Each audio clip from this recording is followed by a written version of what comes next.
And I also just want to finish with one thing. I don't know why losers like Dave Rubin are up here because 4 years ago he said if Biden We're serves a full winners. Our term, guy he'll just won. retire. So I wonder why Dave Rubin hasn't retired yet when he said 4 years ago he'd do so if Biden served a full term.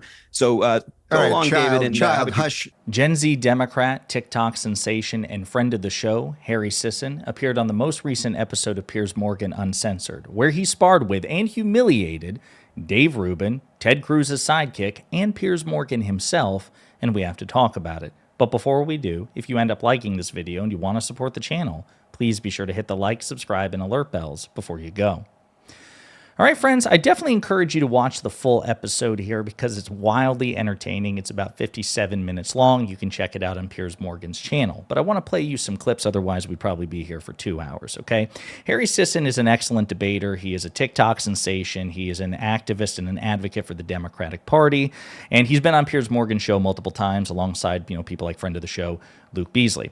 So Piers Morgan, as you know, his shtick is he claims to be, a nonpartisan, an unaligned journalist, but in his content, both on Piers Morgan Uncensored and his written content, both on Twitter and his New York Post columns, he is openly supportive of Donald Trump. He overwhelmingly praises and supports Trump and MAGA and the Republican Party, and overwhelmingly criticizes the Democratic Party, President Biden and Vice President Harris.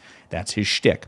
But like him or not, he has a huge platform. It is ever growing, and so it makes for good content, as frustrating as it can be. So we're going to play some of these clips, and Piers Morgan, once again, and along with Dave Rubin and, again, Ted Cruz's sidekick, they get their asses handed to them by Harry Sisson. It's just going to be a totally different way in which we approach the justice system.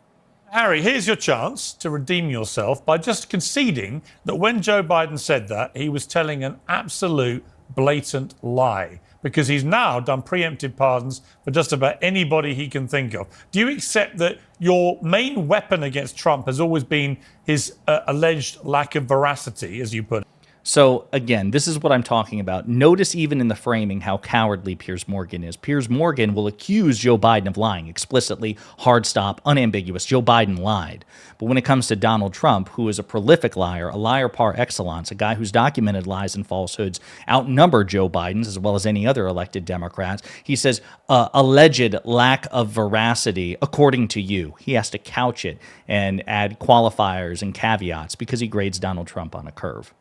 Do you accept now that that's gone? Because actually, Biden himself just told endless porkies about stuff like preemptive pardons. It's interesting, Piers, that you're arguing for the view that somebody's opinion on something can't change if circumstances change. So when President Biden made that claim, there was no threat toward Donald Trump or his family. And look at these guys, these losers laughing over here. But with Donald Trump appointing Kash Patel to the FBI, who said he wants to go, excuse me, be quiet. Wanting to appoint Kash Patel to the FBI, who said he wants to go after his political opponents. Donald Trump, who said he wants to appoint a special counsel to go after Biden's family. Kash Patel has a list of people that he wants to go after and prosecute. So you're asking me, wait, why did Biden do this? Why did he pardon his family? Maybe because the Trump DOJ and Trump's administration is promising to come after them. I'm perfectly fine with Joe Biden doing that, given the unjust attacks that they've suffered for the past 4 years as the Biden family. And I also just want to finish with one thing. I don't know why losers like Dave Rubin are up here, because 4 years ago he said if Biden serves a full term, he'll retire. So I wonder why Dave Rubin hasn't retired yet when he said 4 years ago he'd do so if Biden served a full term. So go along, David, and get out of here. Hush, Hobbit. So it is funny. Dave Rubin did say if President Biden makes it to the end of his first term, that Dave Rubin would quit. He would just retire. And of course, he's not doing that because being a Trump supporting right winger and MAGA influencer, he's a liar and he's much more dishonest than any of his Democratic counterparts. So it's just funny. I love the energy Harry brings because, again, MAGA is so often disrespectful. They love to insult. They love to interrupt and heckle and hector. And they can't handle it when Democrats, liberals, or progressives give them some taste of their own medicine, match their energy. And even though he is effectively outnumbered 3-1, Dr. Cornel West is there as well. And yes, he is progressive. He's certainly not conservative, but he is also a progressive who often criticizes the Democratic Party as much as the Republican Party. So again, shout out to Piers here. He's clever, right? He's dishonest, he's disingenuous, but he's clever. So if you were to say, well, damn, Harry was outnumbered 3-1. Piers would say, well, I wasn't part of that. I mean, it was 2v2, really, because Cornel West was there. But Cornel West is as inclined as any of the MAGA Republicans to criticize the Democrats. So, again, Harry Sisson is by himself, and he's kicking ass every step of the way. But, again, it's a great point. It is true that President Biden, one of his last actions, preemptively pardoned members of his family. And I'm very uncomfortable with that.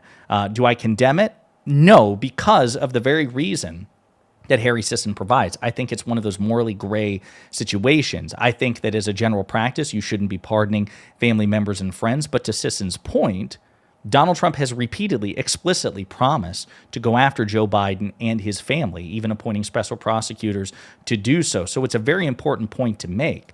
And there's no there's no comparability on the Republican side. There's no, even the investigations into Donald Trump. President Biden did not orchestrate investigations into the Trump family, even though Jared Kushner took a $2 billion deal with the Saudis after serving as Donald Trump's shadow Secretary of State and envoy to the Middle East. Wildly corrupt, a predicate for investigation. And quite frankly, Democrats should investigate that. And they should have investigated that during Biden's term in office and when they held majorities in both the Senate and the House. They failed to adequately do so. Once again, Republicans understand power in a way that simply Democrats don't. But again, great point by Harry Sisson to point that out, that, if we're going to give Trump the benefit of the doubt, we can just go ahead and do it here with Biden and say he simply changed his mind given the changing circumstances. Here's another clip. Already been announced, some were in the speech, some afterwards. We know what a lot of these things are going to be, Harry. I'm just curious, genuinely curious, which ones you have a big problem with. Right? For example, would you contest the fact there is a crisis on the southern border?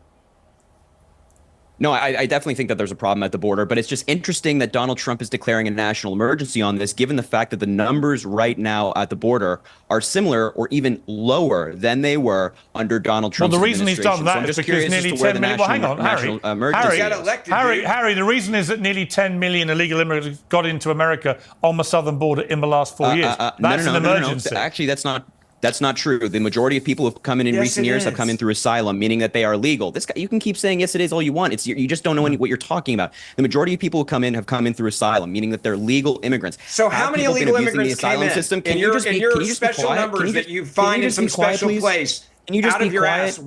How many came in? Just stop talking. Just stop. Nobody needs to hear you speak. No, I want to know how many you think came in illegally. The overwhelming majority of people come in through asylum. Now, Joe Biden tried to rewrite the asylum laws to make it harder for people to claim asylum improperly, and Republicans like Donald Trump blocked the bill. So it's fascinating to me that this is Donald Trump's day one executive order, and it's also for this Ferguson guy over here. He's saying, can you be quiet for 5 seconds? Can you just agree with me, Harry? Harry, to be fair, hold on. Harry. To remind you, the first thing you did was agree with me there's a crisis on the southern border. So why wouldn't you agree that there should be an emergency order?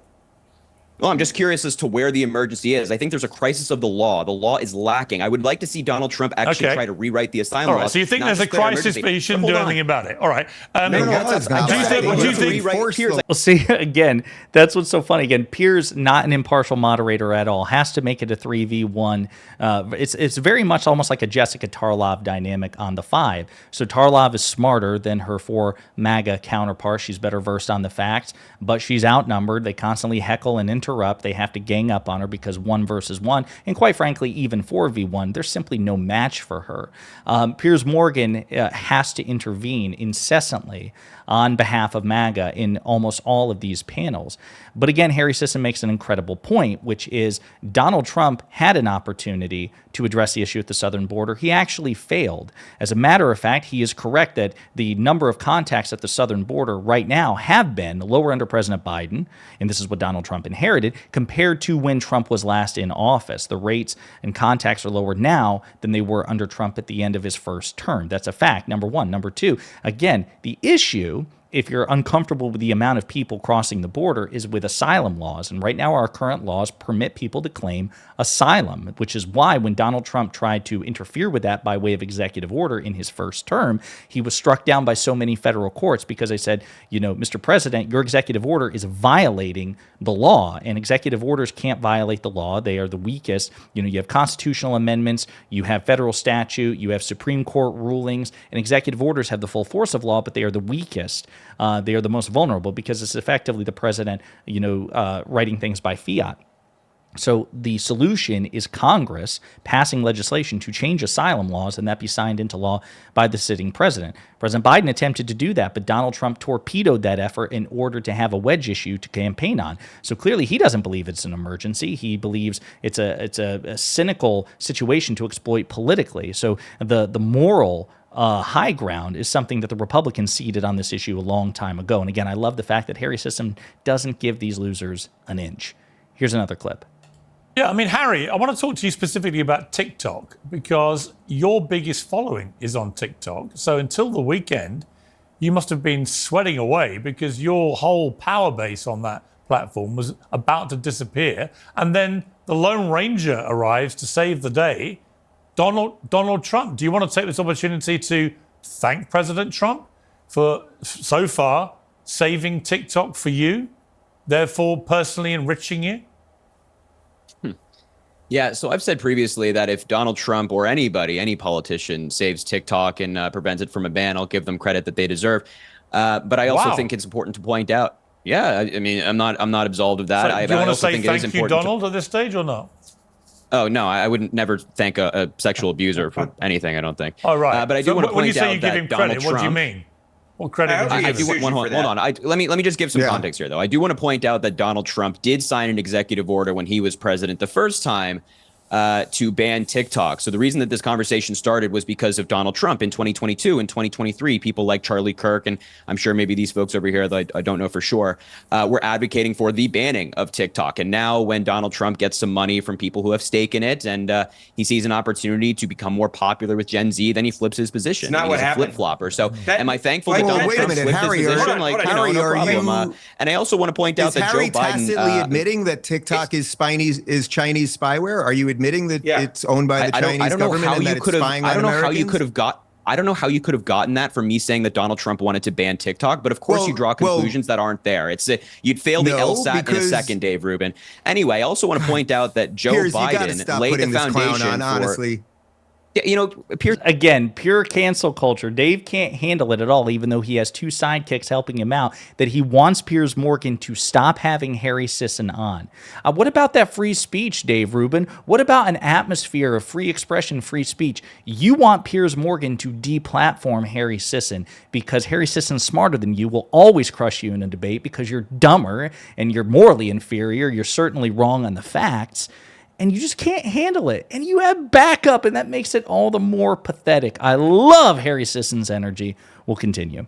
It's remarkable that you let somebody who took Russian money on your show. Why would you let somebody who took Russian money on your show? It's disgraceful. And RFK are no longer disgraceful. It's disgraceful you really that people are. with Russian money funneling to their... Anyway, let me finish, Dave. Would you just be quiet, please? Thank you. Appreciate it. Thank you for being obedient. Unbearable. Joe Biden laid the foundation for TikTok to stay alive in the United States.